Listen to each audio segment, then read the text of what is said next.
Psychosis is an extraordinary condition. You think you can control the weather, you think people are following you, you think you're getting messages from outer space, and you believe it. And I'm lucky because, I guess I'm reasonably benevolent. So the voice in my head was a benevolent voice. And I did everything this voice told me to do. Now, had that voice have told me to jump off Westminster Bridge, I'd have done it. And that's what people do. And what were the voices telling you mainly? It was just one voice, and I was fast asleep, and I just heard this, wake up. And it was like, who the hell says that? I was literally looking around the room, and then this voice was literally droning in my head. And I was looking around the room, and he said, don't be afraid. I'm speaking to you from beyond the grave. And I'm going to let you know I can't let you know who I am right now. He says, but I need you to get ready because I've got a mission for you. And I was like, mission? What's this mission? It was a huge mission. He said, my name's Martin Luther King. David Harewood, thank you very much for joining us on Past Imperfect. What is it like playing a white right-wing Republican? Did you identify with Buckley at all? And how did you come to play him? Identify with him, not really. I don't like his politics. I don't believe. I'm not a conservative. However, I think I was telling you before. I originally turned the part down twice because I couldn't really see how I could get there and what I could give this. What I could give this character. But the more I read about him, and the more I read the play, it felt very Shakespearean. That this journey from this man who was sort of all about decency and honour and sort of respectability and dignity and the correct way of being, and then sort of let the cat out of the bag during this last debate and calling Gore Vidal a queer, and then just regretted that for the rest of his life. Literally for the rest of his life, it ate away at him, and something about that I found quite Shakespearean. That once that shine was taken off him, he couldn't really kind of rise to the heights that he sort of let himself down, and I found that tragic. That somebody who could go through that and never quite let it go. And he ran his own show, Firing Line, was one of the longest running, I think the longest running single presenter show on American television. And on the very last episode, Charlie Rose showed the clip where he called Gore Vidal a queer, and he got really upset, and he left. And I found that really, all those years later, that still haunted. It's still haunted by that, and so I found that as I say, almost Shakespearean, and that sort of led me to think, well, maybe there is a journey here for me to play. And did you have any qualms at all about playing a yes, white I did. character? No, a white character, because they're all characters for me. I mean, they're characters, and So do you think casting should be genuinely kind of colourblind? No, I don't think it's colour. I don't think it's colourblind. I think the fact that we make Buckley black in our production, I think it's a stroke of genius from Kwame, because Jeremy Harry or James Graham, that's not what they were thinking. Yes, Kwame. Kwame Kwei-Armah. It was his suggestion, and they sort of both stopped for a minute and went, how's that going to work? And once they'd sort of got their head around it, they could see that by casting the character as somebody who was likeable, as Buckley was, and black, it gives him relevance, it gives him a sort of, and it challenges the audience really, because the audience like me, and the audience like Buckley. Some of the audience like Buckley, and I think had you cast Buckley as a white conservative, and you would have had two white people debating, I'm not sure it would have had the same impact. And actually, for an modern left-leaning audience, I mean, theatre audiences tend to be left-leaning liberals, Not always, but and maybe not in the West End.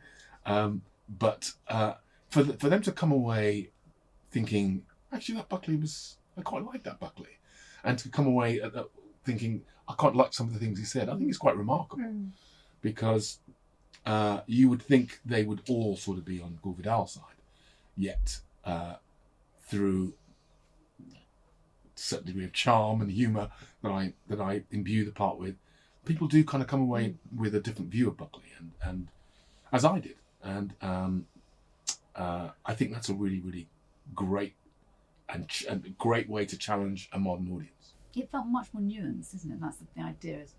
But could you do it the other way in any way? Could you have Nelson Mandela or Martin Luther King, do you think, played by a white person? Or would that be more jarring? I say, have at it. The thing is, it's got to work. If it doesn't work, there's no point. So if somebody just wants to do it for the sake of it, unless there's a dramatic sort of flavour to it, and if you've got a great take on it, as I say, have at it. But the fact is, it's got to work, and if it doesn't work, then it just looks silly, or you end up with, Laurence Olivier's Othello, which I mean, I look at that now, and it's palpably nonsense. Whereas at the time, people thought it was one of the greatest performances one of his greatest ever performances. But the rolling of the eyes and sort of all this sort of wide-eyed, acting like a crazy black person and stuff. I think that's incredibly dated now. So it would be very difficult for a white actor to. I'm not saying it's impossible. And if somebody told me De Niro was down the road playing Othello, I'd probably be in the front row. I'd want to see what he did. But it's got to work, and it can't just be for the sake of it. And I think the casting of black actors in traditionally white roles that have been traditionally played by white actors, I think most of the time it's been done. Well, in this instance, I can only speak for this instance. I think it does work in this instance, but I'm not saying that. And I think it would be unfair to say that white actors, yes, should a white actor play Martin Luther King? Have at it. But it's just got to work. We want to take you back to your childhood. You grew up in Small Heath, a suburb of Birmingham, and your father was a lorry driver, your mother a caterer. Did your dad take you on trips with him in his truck? All the time, yeah. Did you love it? I loved it. It was my chance to see the country, see the world, and daydream, staring out the window.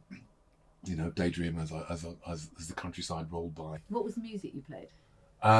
He always had the radio on. Radio 1, I was always on, and so there was always Steve Wright in the afternoon, which was very, very funny. Mr. Angry from Purley, and stuff like that, and just kind of regular pop music. And we didn't really speak a lot. My dad was quite a kind of quiet soul. And that was okay for me. I just being in his company and watching the countryside roll by was. And he had a special uniform, didn't he? Yeah, he had these sort of. Back in the day, I don't know whether they were told to, but it was a shirt and tie and grey shirt, grey tie, grey blazer, his little cap, and his keys and jingling keys and. It was like a uniform. Yeah. And he really prided himself in that. Iron his trousers before he got out, make sure his suit was hung up in the morning, for the morning, and it was his duty. He felt like it was his duty to kind of go to work and serve. And it was I always remember being quite impressed by that, the fact that he took real pride in how he turned out. And at one level, it does sound like a really happy childhood because you were running around with your siblings. But there was a darker side. One of your earliest memories is of a racist attack when you were only about 3, so it's a very early memory. Yeah, back in the late 60s, 70s, growing up in the 70s as a black person in most major cities, maybe not in London, or maybe certain areas. I've spoken to friends of mine who said it was quite different in London because there were more black people. But growing up in Birmingham there was an element of danger. Just going to the corner shop was taking your life. Skinheads skinheads in those days would literally chase you on sight and throw things at you, and you were constantly racially abused. Walking to school, walking home from school, let's say going to the corner shop. Literally, the minute you walked out the door, you were liable to be called nigger, coon, wog, all sorts of names, and have various things thrown at you or spat at. So that, and I wasn't aware of that. Obviously, wasn't aware of that when I was very young. Just in the house. As soon as I started leaving the house, I became very quickly aware of that. And that one incident was, I was playing with my siblings, and I kind of ran out of the back door and poked my head around the door, and this brick hit me square in the face and split my head open. And my mum knew exactly who threw it, because the neighbours weren't very pleasant and were consistently throwing bricks through our window and abusing us all the time. So what did she do? Well, at that time, she marched off to the police station and said to the police, as I say in my book, she said, "You better come around and sort these neighbours out, because if you don't, you're going to be back around later taking them to the morgue and me to prison." She was fierce. She was fierce. Yeah. She was not happy. But she sort of stood strong. And I also have memories of her sort of grabbing a local racist up by the collars and pushing him up against the fence. So she was really protective of her kids. And did it make you very anxious as a child, do you think? Yeah. Because you just simply never knew when you were safe, and a sense of threat was always there. So and there were certain schools that played a lot of soccer when I was a bit older, and we were pretty good at football back in the day, and we won quite a lot of games, but there were certain areas where you wouldn't even get changed at the end of the game. The final whistle went. You'd have your bags at the side of the pitch. You'd pick up your bags and just head straight for the bus, because you knew that there was a group that were waiting for you at the bus stop or waiting for you just outside the school to attack you or whatever. So there was a lot of the threat of violence racial violence was often palpable. But there was one incident of verbal abuse, wasn't there, when you were about 7, which feels like a really defining moment where you suddenly felt very divided as a person. Can you just explain what happened? Yeah, well, that's why my book is called Maybe I Don't Belong Here. So I was always aware of large groups of white guys. So I call it my spider sense. My spider sense was always tingling when you're under threat. But I was playing outside my house one day, and there was an elderly white gentleman across the street, and he just started making a beeline for me. And I thought, it's just an old man, he's not going to do anything. And he when he got close, he kind of leaned into my face and he said, "Get the F out of my country, you little black bastard." And but I didn't understand racism. What did you say? First time I'd ever really experienced that kind of face to face. But harder almost that it's the older generation, isn't it? Because you kind of knew they were supposed to behave. Little old man is not. It was really it was a real surprise, but I was kind of shocked more than anything else, because. Did you reply at all? Well, no. I just sort of watched him. He stared at me for a little bit after he said it, and then just kind of turned away and walked off. But it was what he said that really, out of my country, he said, and that's when I thought, maybe I don't belong here. Maybe this isn't my country, and I've really never been able to get that out of my head, because every time there's a certain sense when you relax and you feel British and you feel English, and then you can be abused, and you suddenly it's a very dislocating and painful experience to sort of be rejected from the place that you call home. And you write about it as if you're being split in half, the black half and the white half. Yes, there's an English half and a black half, and sometimes I'm able to fuse those two halves together. But when Rashford and Sancho and Sacco missed those penalties, and we just got that torrent of racist abuse the next day. That's very much when I felt black again.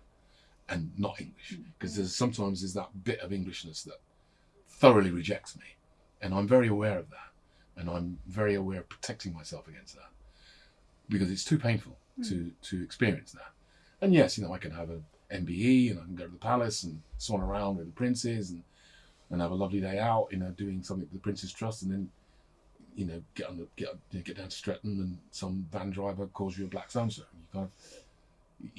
You immediately sort of, it's very jarring to sort of be in a situation where you're constantly dealing with that sense of identity, that sense of belonging, and the rejection of that sense of belonging. It's a very painful experience because you forget it. I don't wake up every morning and think I'm a black man. I think that maybe they do in America, because it's much more, racism is much more of a visceral reality in America.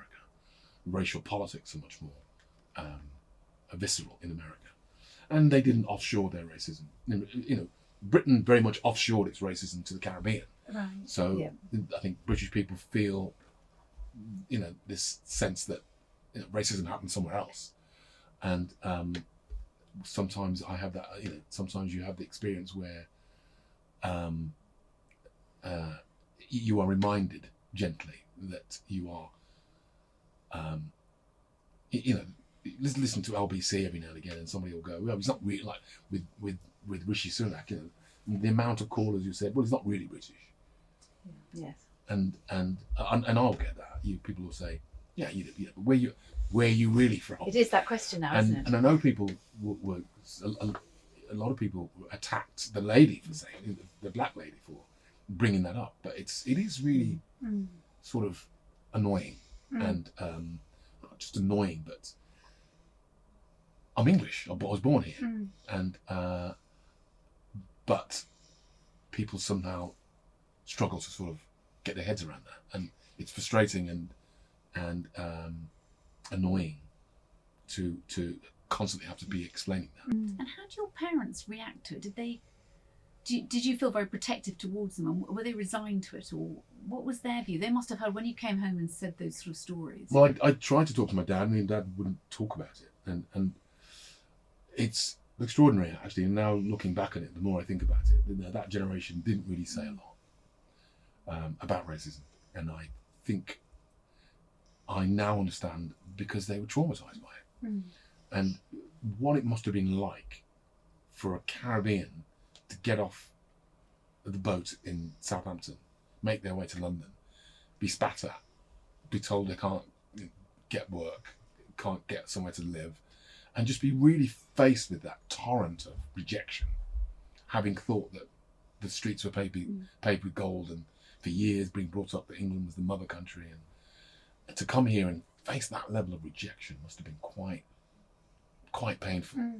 And so a lot of that generation rarely speak of their early experiences. So when I tried to talk to my dad about the racism I was experiencing, he sort of just brushed it under the carpet and sort of didn't really want to drill into it. So, but as I say, I think having done the work I've done on myself and written my book, I think it's because it's trauma and you don't want to talk about it, because talking about that stuff is really tough.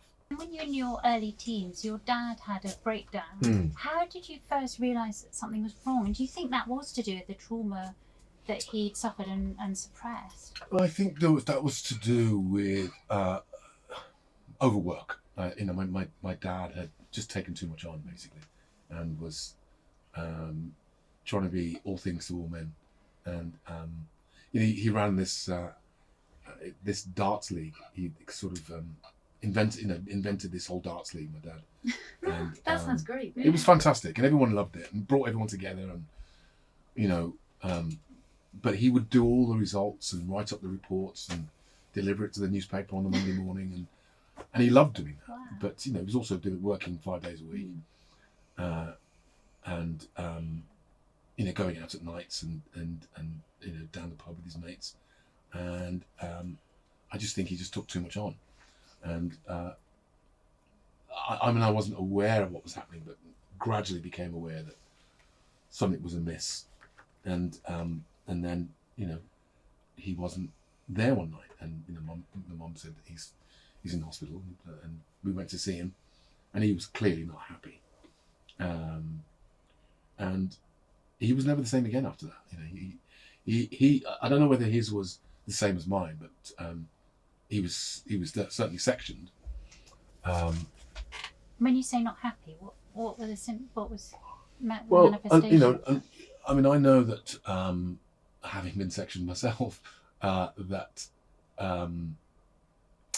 admitting that there's a problem is quite, I think a lot of people who are there think they're perfectly fine, and that they shouldn't be there, and there's sometimes a lot of anger from towards people who called the authorities. So my dad wasn't very happy with my mom for calling the authorities. He thought he was perfectly fine, but he wasn't. He wasn't sleeping. He was acting strange. He was having some form of breakdown, and just wasn't very happy about it. So he was really quite angry, and as I said, having been through that experience, I know. I mean, mine was 30 years ago, so his was 40 years ago, maybe 45 years ago. I know from my experience that I was over medicated when I was in on the ward. Having looked at my medical records, I know that I was given three times the standard dose of sedatives, and apparently, having said that in my book, I've been contacted by several people who work in mental institutions to say that's quite standard practice, because people are quite afraid of large black men, so they tend to over medicate black people. So I can well assume that my father, having been quite angry and volatile, was probably heavily medicated and possibly even manhandled, because you could see he hated it and didn't really want to be there at all. But incredibly distressing for you, but also for your mum, wasn't it? Oh, completely, yeah. She it was, and look, so watching somebody have a breakdown. I mean, mine was psychosis, and as I having written my book and been speaking so openly about it, it's an incredibly traumatic experience, not just for the people experiencing it, but for the people watching it. Watching your loved one, your father, your mom, your brother, your sister have a psychotic breakdown is really scary, because they are talking nonsense and passionately talking nonsense, and it's very bizarre to see, and you just don't know what to do. And in the end, you have to call the authorities, and watching them being taken away is, again, doubly traumatizing. Visiting them on the ward is doubly traumatizing, because they don't want to be there, they don't understand what's happening, and there's a stigma and a shame attached to it. And it's a dreadful cocktail of events, and I get messages, people sliding into my DMs. Normally, people slide into your DMs to sort of chat you up, but my Instagram feed has become this hub of mental health. People just asking for help. Mothers, just saying, "Oh, thank you so much for writing your book. It's really made me aware of the fact that that they're going to get better. My son's just been sectioned. I went to see him, and it was very traumatizing, and I don't, I'm worried that he's never going to be the same. But now I've read your book, and I can see that there's a way out. There's recovery, and I think that's probably one of the best things that I've done is prove that you can recover from those experiences, because when you're in the midst of it, it's a really scary place to be. So just tell us what happened. When did you first realise things were starting to go wrong for you? When I left drama school, was a very destabilising time, and I had I'd sort of gone to drama school with this sort of and I'd sort of fallen in love with literature, and at school I'd never really paid that much attention. Suddenly I'm reading Chekhov and Dostoevsky, and Brecht, Stoppard, and I'd never really had that in my upbringing. And just loving literature, loving plays, and playing characters, and having this sort of rebirth, and my imagination was sparking and firing. I loved it. It was wonderful.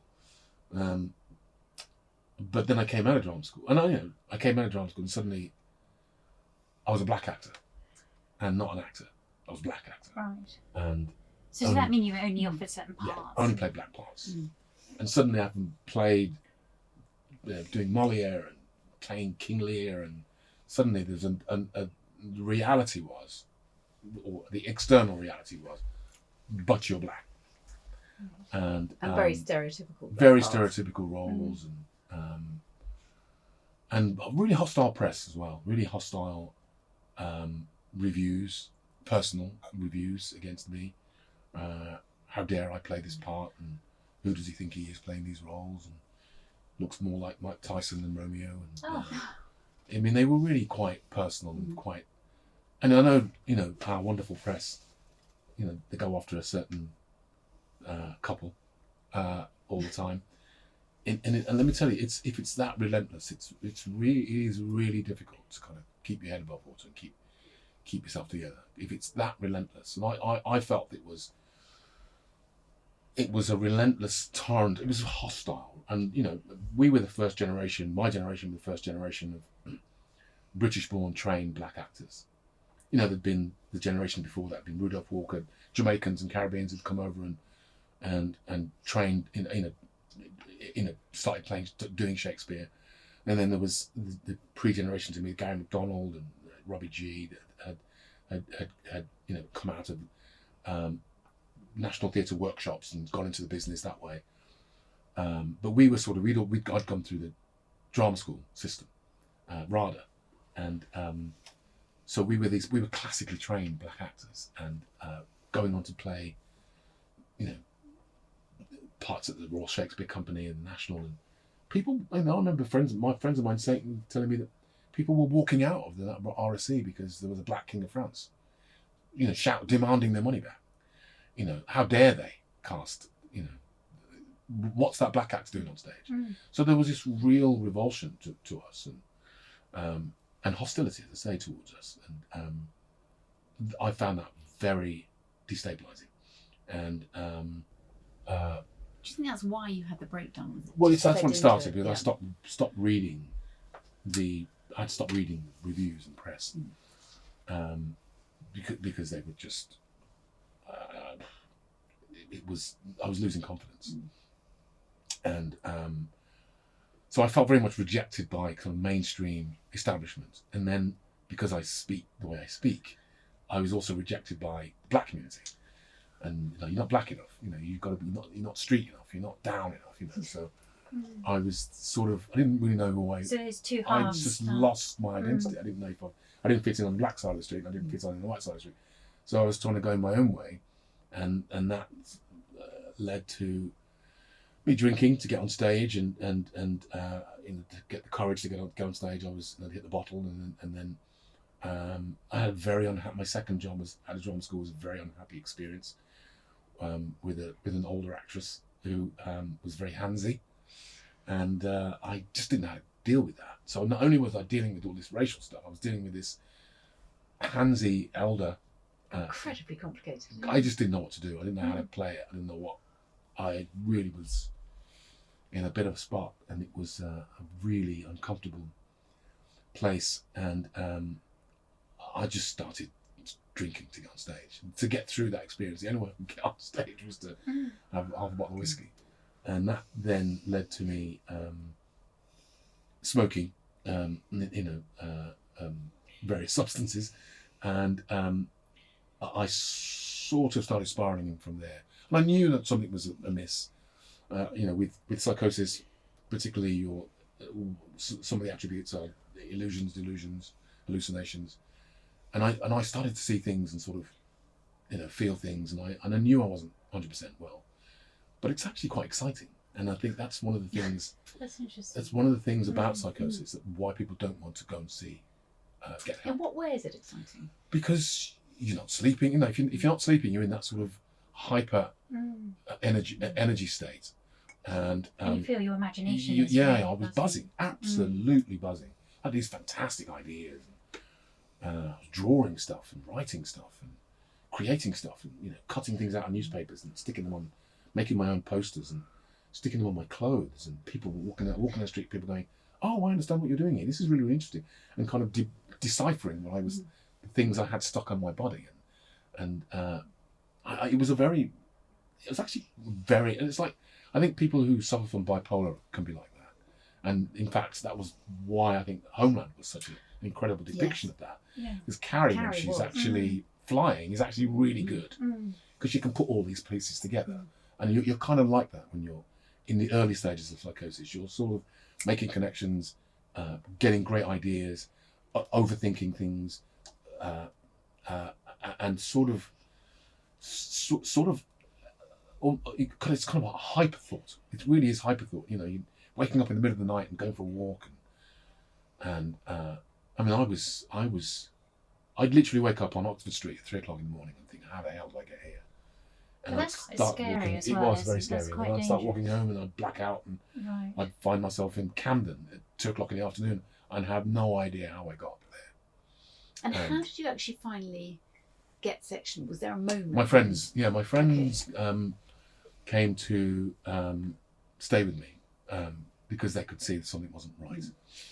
And I didn't understand what was happening. Every time I got out of bed, I'd see one of my old friends and go, "Oh, hello, mate," and they had this conversation with me again, and then I'd sort of pass out and go to bed, and then they'd sit with me, sit in the living room, wait for me to wake up, and go through the same process again. And one evening, in the middle of the night, I went for this massive walk and got arrested. Got held in a cell overnight. Went to court. Got out of there. Went home, and they were there they were waiting outside my house, and they were already worried because they'd been looking for me all night. And when eventually I let them in the house, and they said, "Oh, look, we need to take you back to," because 3 weeks before that they'd actually taken me they'd finally persuaded me to go to a doctor, a psychiatrist, and here was another subtle element of racism, because or just no racism, but just lazy thought. And, you know, they were worried, and I said, okay, finally, I said, let's go to the doctors. We went to the doctors, and I spoke to this doctor for about an hour, and when I came out, he gave me a bottle of tablets and said to my mates, and my mate said to him, "Is he okay?" And he said, "Yeah, he just thinks he's Lenny Henry." Oh my gosh. And I was really That's terrible. angry. I was really angry. And they looked at me and thought, that's ridiculous. Yeah. And we all agreed to throw the bottle of pills in the bin. But And then- had he been more caring, he would have explained to me that I'm in the early stages of psychosis. I need to rest, take these tablets, I need to sleep. Had he been a bit more thorough like that, I probably wouldn't have had this really dramatic breakdown. But And there was one night, wasn't there, where you started hearing voices? You thought Martin Luther King was speaking. that was the night I went out. Yeah, that was the voice. So what happened? Can you describe what it's like to hear the voices? Oh man. Do you really think the person's there? Yeah, it's extraordinary. Yeah. I mean, look, psychosis is an extraordinary condition. You think you can control the weather, you think people are following you, you think you're hearing, getting messages from outer space, and you believe it. And I'm lucky because, I've got, I guess I'm reasonably benevolent. So the voice in my head was a benevolent voice. And I did everything this voice told me to do. Now, had that voice have told me to jump off Westminster Bridge, I'd have done it. And that's what people do. And what were the voices telling you mainly? It was just one voice, and I was fast asleep, and I just heard this, wake up. And it was like, oh, who the hell said that? I was literally looking around the room, and then this voice was literally droning in my head. And I was looking around the room. He said, don't be afraid. Don't be afraid. I'm speaking to you from beyond the grave, and I'm going to let you know I can't let you know who I am right now. He says, but I need you to get ready because I've got a mission for you. And I was like, mission? What's this mission? It was a huge mission.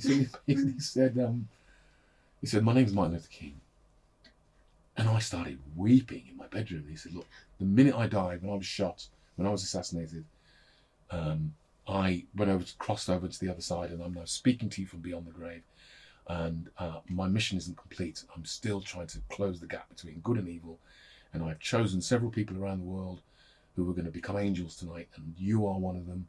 And I'm weeping in my bedroom. He says, you are one of them, and I've got this mission for you. You have to walk to Camden, go into this shop. Don't be surprised to find that it's open. Go to the back of the store. There'll be a suit hanging up. Put the suit on. Whatever you do not turn around until I tell you to, because when you turn around, it's going to be another day and in another year, and you will have successfully crossed over to the side and become... In some ways, was it actually quite useful as an actor? And that's a bizarre thing to say, but... Yeah, it has become. The experience for me has been... it's added a certain dimension to my character. And also sort of kind of fearlessness, if I can get myself in and out of a mental institution, playing Othello at the National, walk in the park, really. Well, and it's a sense of emotional extremes. Yeah, but it's kind of, it gives you a certain fearlessness, I think. What was the hospital like? Was it like revisiting your father's experience? Did you feel that? Did you feel there was a sort of circle? I wasn't on. We didn't get to go onto the ward when I saw my father.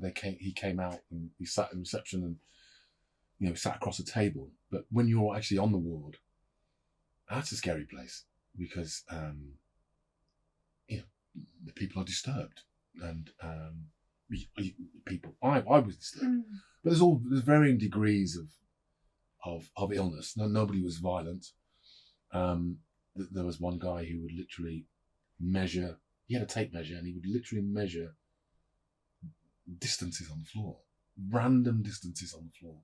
He spent his whole entire day on his hands and knees.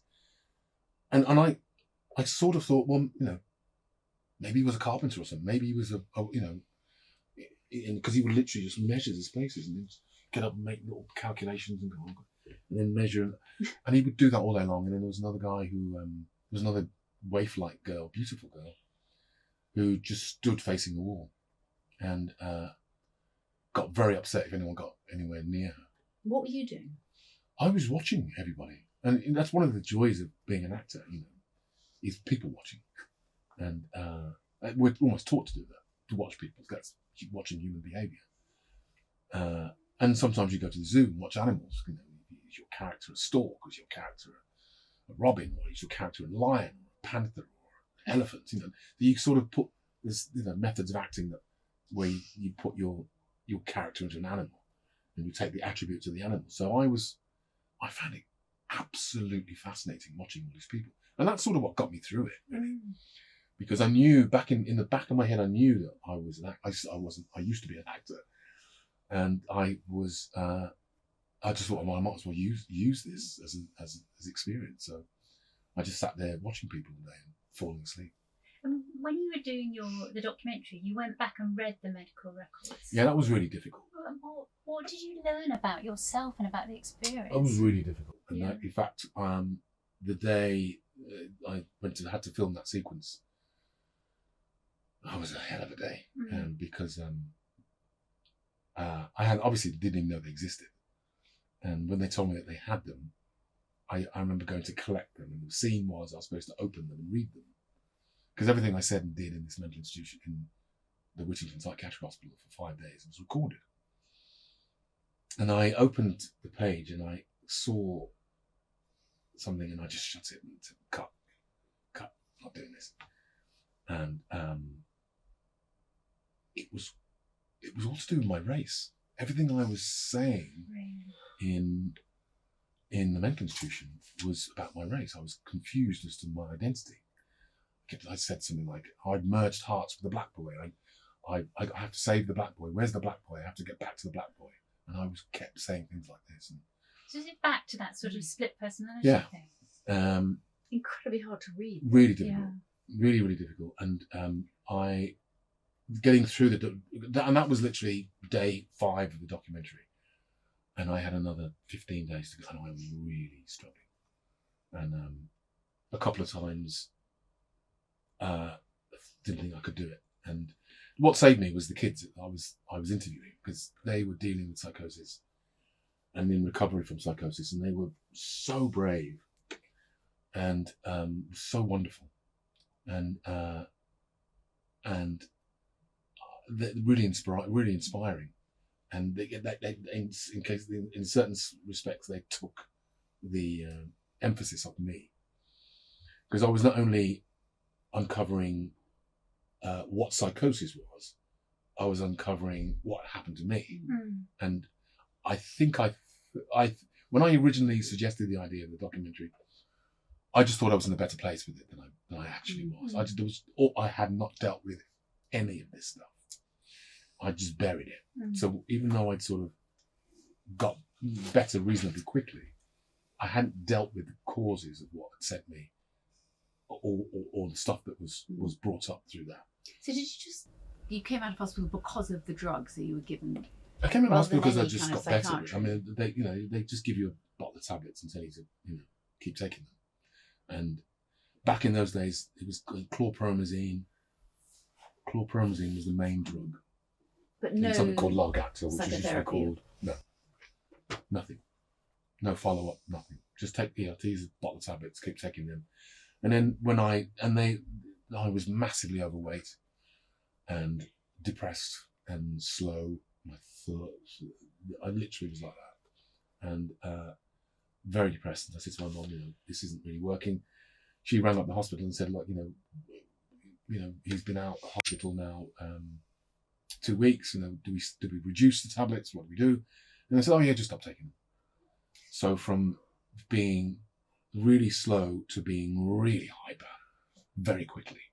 And I knew I was hyper and I knew I was buzzing, but I desperately wanted to get on with my career. So I hid it from my mom and then went down to London and had another mini breakdown. And they came to collect me. And then my mom was typically momish and gave me half a tablet for a couple of days and then a quarter of a tablet for a couple of days and just weaned me off these tablets. And within 3 weeks I was fine, and I came back to London and got on with my career, but I didn't address anything. So this documentary that I did brought all this back up to the fore, and it was I was quite traumatized by the whole experience of making that documentary. And how much do you think the trigger was to do with race? And was there a genetic element? What do you think were the main causes? Yeah, I think my confusion of race was a major factor. And I've always sort of grown up in a cosmopolitan, very diverse environment at school. But then going down to RADA was very the white space, and then going into theatre was very much a white space. And throughout my career, I've always been normally the only, as I am here, the only black person in the room. So issues to do with my identity and my race, I hadn't really faced them. I hadn't really dealt with them, and I hadn't really given them much thought. So as I think recovering,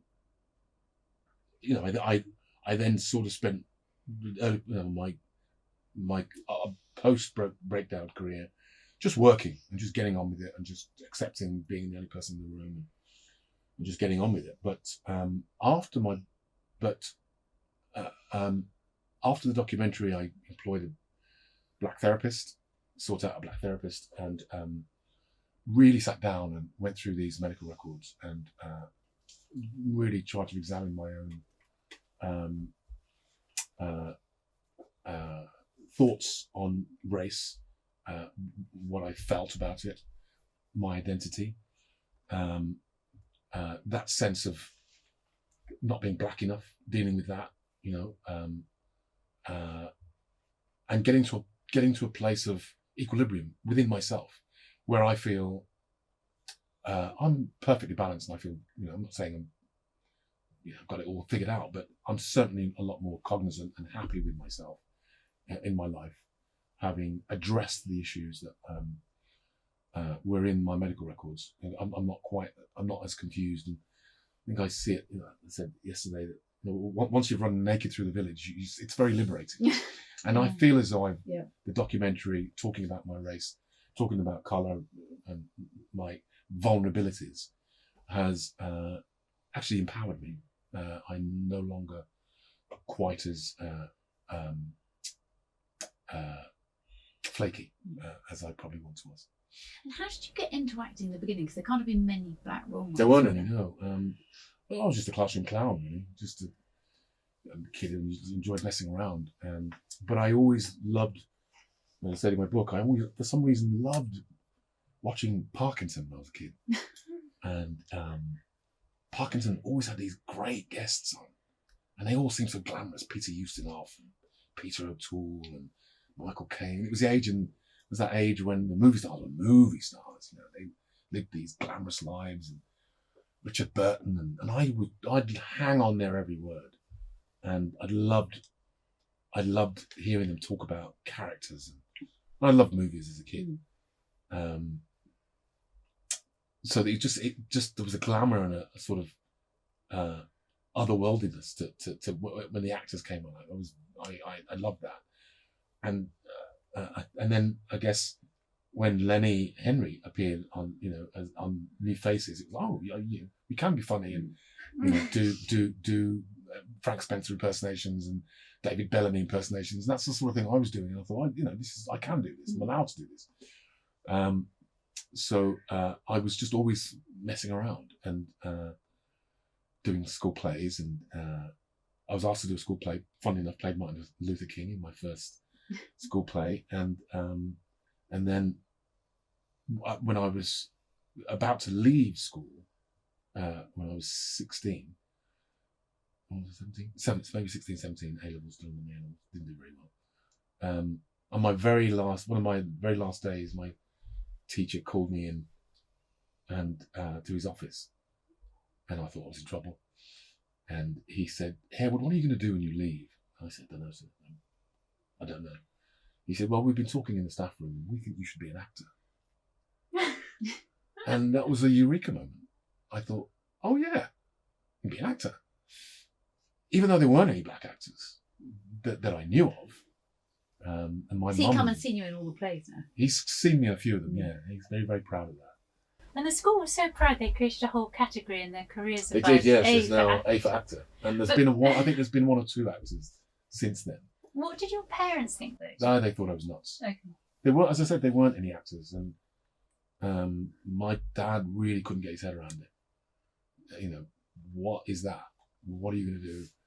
You're going to go off down to London and get molested? They weren't far off actually, but that I was going to be a sort of novelty, I guess.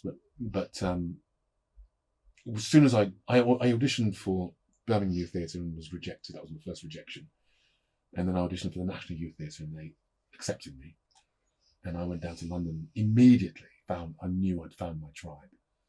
I love actors. I love the theatre. I love working with talented creatives. It's just my idea of heaven. And as soon as I sort of had spent a couple of days with these people, I thought, I'm on the right track here. And in your documentary, you talk about how black people are 10 times more likely to suffer from serious psychiatric problems. Why is that? Do you think that is because you're constantly trying to juggle your life and who you are? I think so. And I think there have been studies. There's a wonderful study by a Jamaican psychotherapist who was actually rubbished when he came over here and dismissed when he came over here, not surprisingly, because they don't really listen. But he wrote a report, and he called it roast breadfruit syndrome. He said what he found was that there's very little. I mean, it's not unheard of, but there's quite low cases of black mental ill health in Africa. It does happen, but the numbers are quite low. Higher in the Caribbean, but still not on the numbers they are in the UK. It's only when they leave a predominantly black environment to a predominantly white environment, Western cultures, America and Britain, Australia, where you get massively high numbers of black mental ill health. And I think it's living in a society where you are othered and constantly having to deal with that, and constantly being rejected, constantly having to fight, constantly having to prove yourself. I think that causes an enormous amount of stress. But in the conversely, you've refused to be a victim as a result of it. You've almost turned it around, turned it into a positive in a funny way. You'd say it's a remarkable event in your life. Do you feel there has been some benefit to you? It's given you massively. Yeah. It's hard to nail it specifically, but I think it's such an extraordinary event that it's, as I say, it's given me a fearlessness that if I can do that, if I can do that and get out of it and get over it, I can do anything. And I think it's really only since making the documentary and really seeing the effects of that. And I had no idea. I was very scared when the documentary. I didn't watch it. I was really. When I started seeing adverts for it, I got really worried. I thought I'd ruined my career, and I thought I'd never work again. And my wife was really worried that the kids were going to get, ridiculed at school, and that I'd make them, I'd made them vulnerable, and I hadn't thought of any of that, and I really started to panic. So it was an extraordinary night. I remember the night it was on. My kids went to bed. They never go to bed early. They went to bed early. My wife went to bed early, and I was sitting up thinking, I can't watch this. And I turned the TV off. I can't remember what I did. I think I had a therapy session because I rang up my therapist and a session with him, and then got into bed. And just as I was about to drift off to sleep, every single device in my house started buzzing, beeping, vibrating, and making noises. Emails, text messages, all sorts of messages coming through. People just saying, absolutely amazing, fantastic documentary. Thank you so much. Really helped me. My dad had a breakdown. We didn't know what it was. Next email. My God, that happened to my sister. I've just realised what it was. And it was just a cacophony of noise. Just all these messages coming in from people that I hadn't met in years, saying thank you. And next day, the charity Mine rang me up and said, calls about psychosis have risen 107% since your documentary. People suddenly realise what it is. I had a letter from somebody very high up in the BBC. I shan't name. Very, very high up in the BBC, who said, I have to apologise because I've actually shown your documentary to my two brothers. I showed it to them 3 weeks ago. He said I shouldn't do that. He said, but I did because it happened to our father, and we have never talked about it. He said, but you talking about it made me think I have to show this to me. He said, and we've sat down and talked about it for the first time in 50 years. And he said it's really helped us because we just buried it and just refused to accept that anything had happened to him. And the next day I walked for a walk. Now, I always walk my dog in the morning. That's one of my favourite things to do, is walk my dog. And I literally couldn't walk 10 steps without being stopped by people just saying thank you. Total strangers who started immediately crying and saying, that happened to me, that happened to my dad, that happened to my mum, that happened to my brother, that happened to my girlfriend. My girlfriend's just been sectioned. I suddenly realised how common it is. And I was very vulnerable for about a week because I would literally find myself sobbing because it's a really traumatizing thing to talk about. And I find myself sobbing on the street corner with total strangers as they recounted their experiences of watching their loved ones go through it. And they just wanted to say thank you because someone's speaking about it. And I've been quite overwhelmed by that. The fact that it's really helped people. Is it incredibly important, do you think, for actors and celebrities and people in the public eye to talk about mental health issues? Because we didn't for so long. It's each to their own. But I'm glad that it's becoming more mainstream. I mean, Ben Stokes took some time off for his mental health. Look at him now, probably the best England captain we've ever had. So I think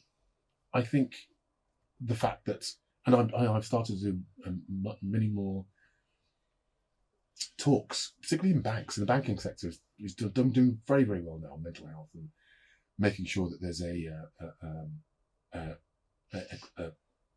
somebody in the organisation that people can talk to, trying to encourage their staff to talk about their mental health, encouraging people to come forward if they're struggling, and I think that's a plus that these major organisations do, accept that some people might be, particularly now with the cost of living crisis and how tough life is now, people are under an enormous amount of stress. So I think it's beholden on employers to give their employees a space to talk.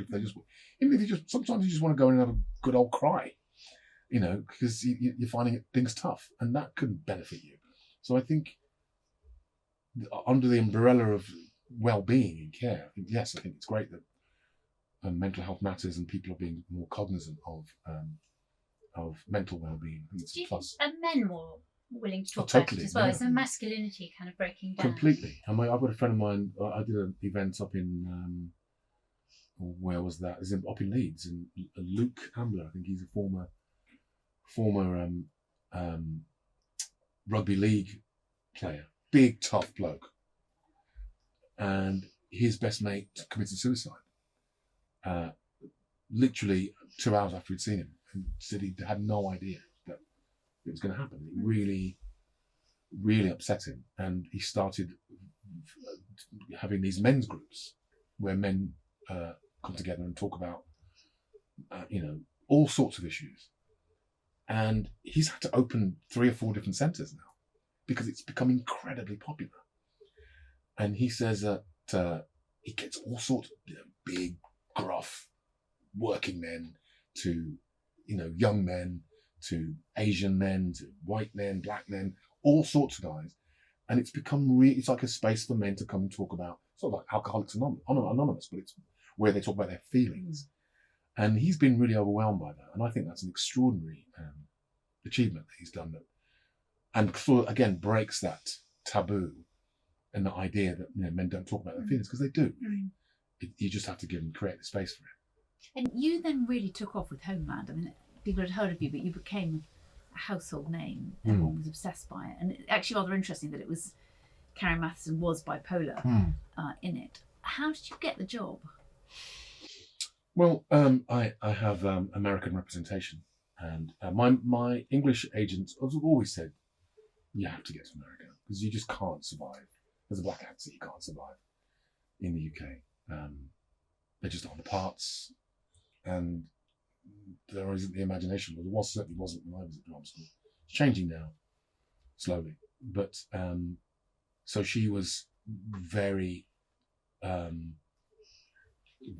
she as soon as I changed agents in my mid-30s, and she's like, we have to get your American representation.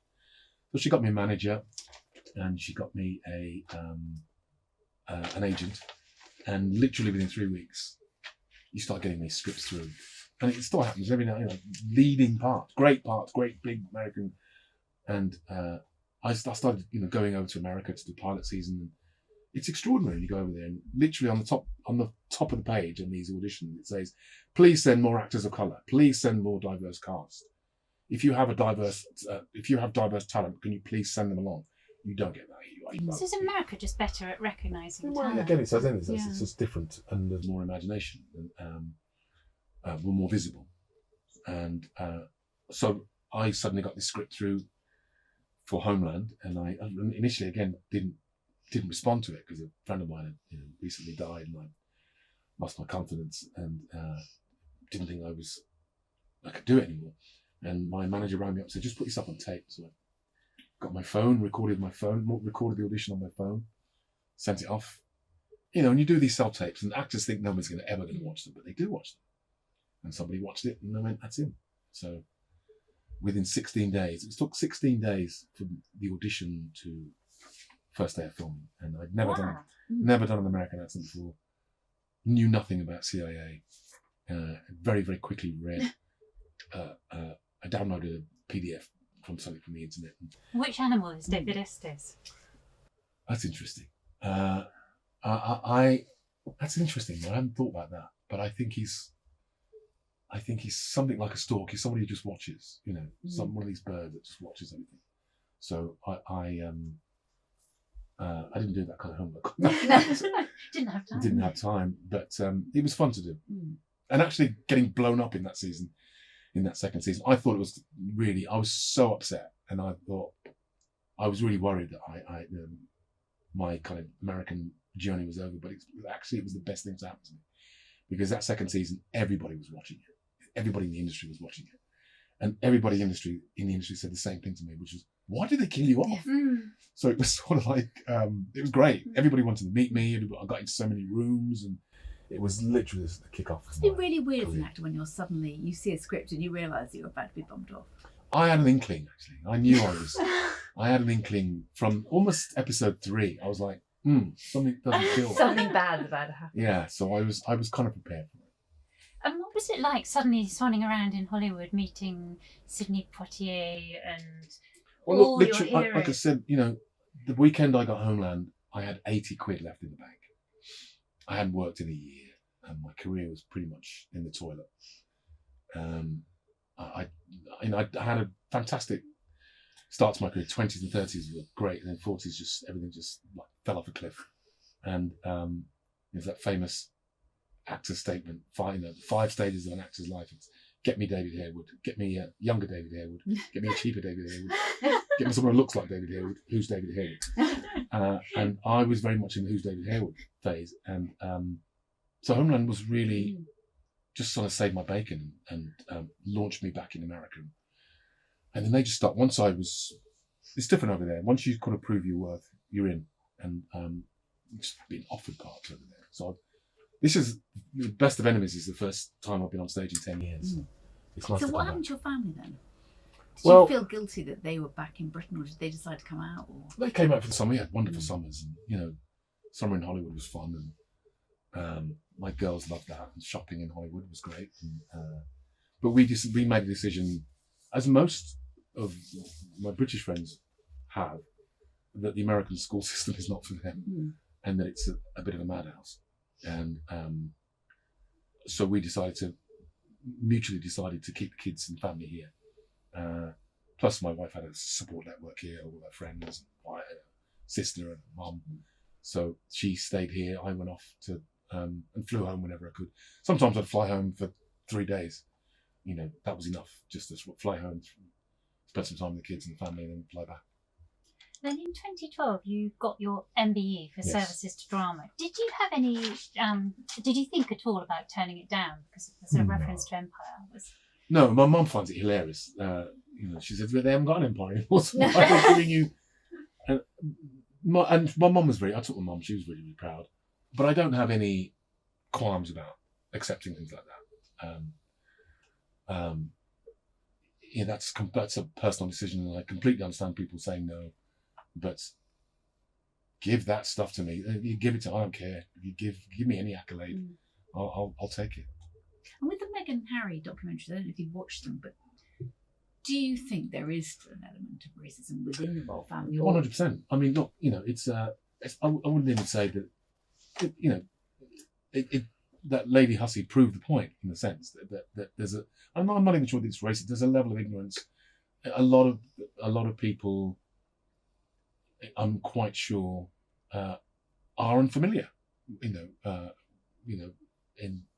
with black people, and with conversations around culture and heritage, and it just doesn't. It happens in any organisation. It happens in the Royal Mail. I'm sure it happens in look at the Fire Brigade. It's just been called, deemed institutionally racist. It's no surprise that a large organisation is going to have certain members who have, some rather choice views. So I don't think we should be surprised. Do you think some of the headlines about Meghan were appalling? Do you think that is a reflection of wider society, or is that just no? That's just the news. Tabloids, the tabloids. I mean, look, journalism, I would say, is 99.9% owned by white people, run by white people, written by white people.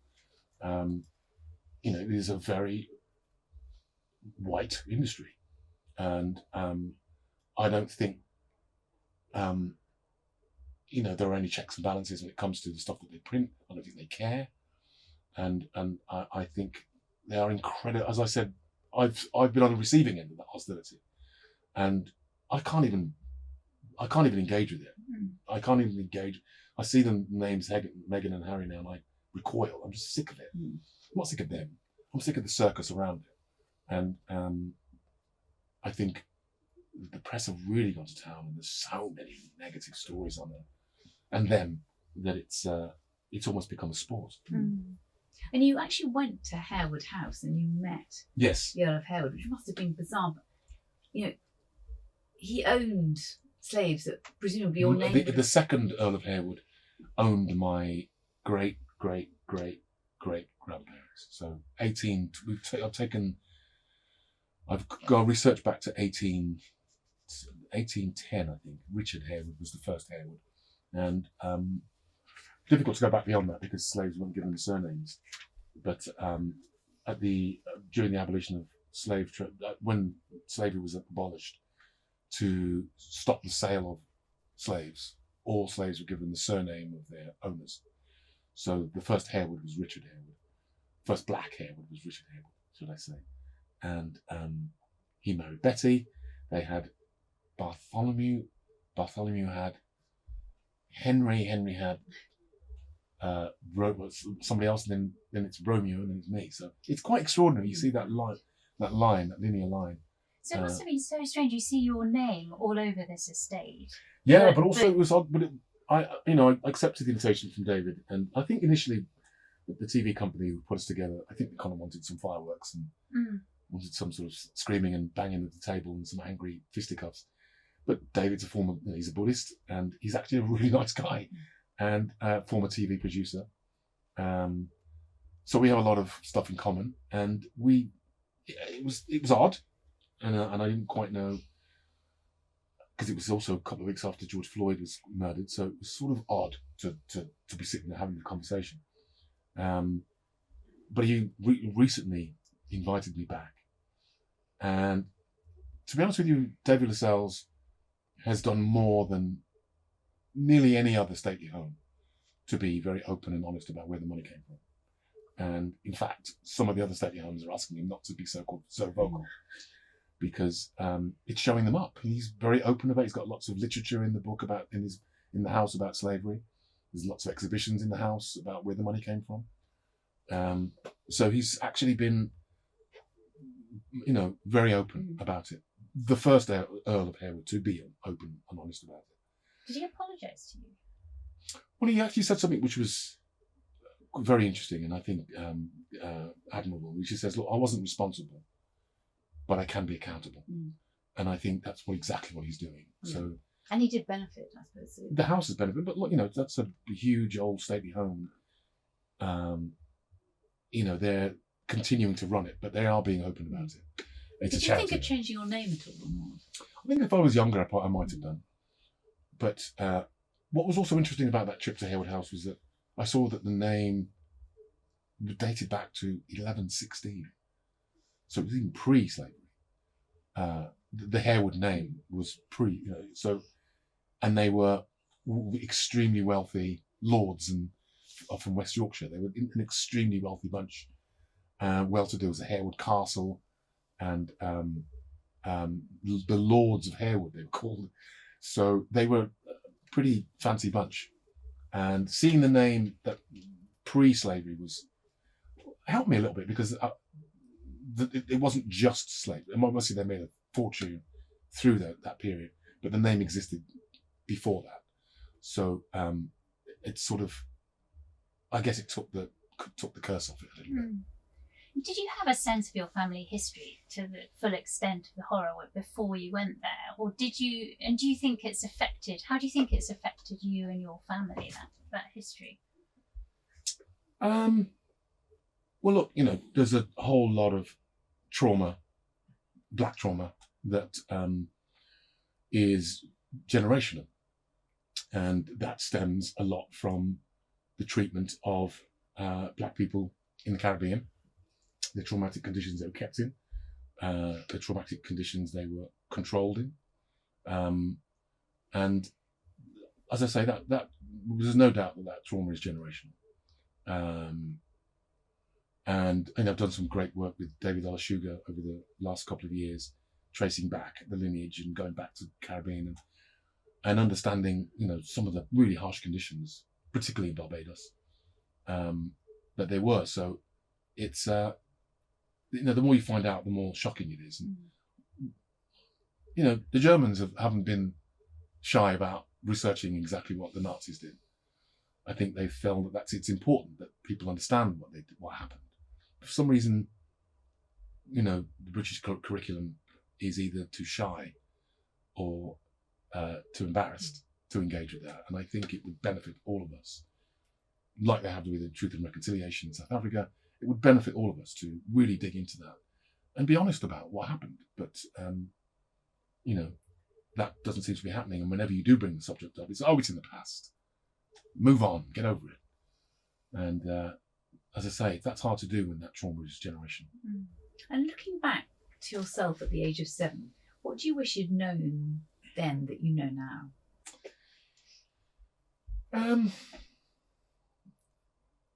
That there was, I think kids need to know that there will be challenges, and that tough times are ahead. And even though it's all sunshine and roses, not to all children. Often some children have horrendous lives, but and those actually, funnily enough, will probably be the ones that survive better.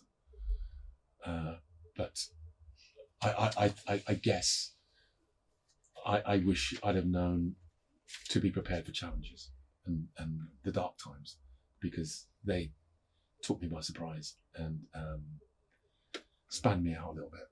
So, but my therapist, as I said, one of the things that to end this on, that one of the things I was screaming when I was being sectioned, apparently, and I knew nothing about this, was I was screaming, "I have to save the boy," when 7 policemen were sitting on top of me.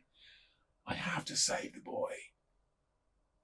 And I spoke to a therapist, and she said, "Who do you think that boy is?" And I said, "I think it's me, my younger self."